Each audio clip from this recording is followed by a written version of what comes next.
Welcome to Penrose Learning, where we make understanding easy. In this video, I will explain how to learn Python. To begin your Python journey, first install Python on your computer, along with a good code editor such as VS Code. This setup is crucial for writing and managing your code efficiently. Next, familiarize yourself with Python's fundamental syntax, including how to declare variables and understand different data types.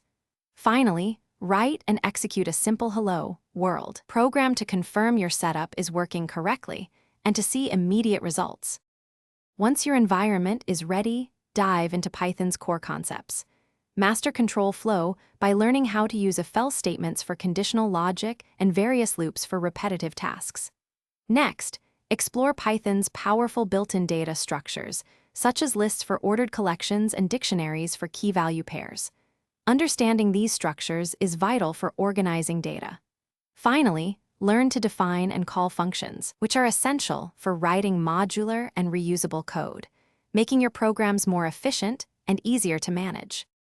To solidify your understanding, actively engage in practical application. Start by solving coding challenges on platforms like LeetCode or HackerRank to sharpen your problem-solving skills. Then, move on to building small, personal projects, such as a simple calculator or a to-do list application, to apply what you've learned in a tangible way.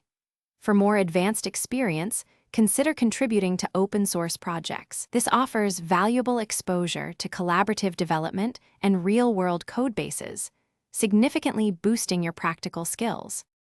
As you progress, expand your Python expertise into more advanced areas.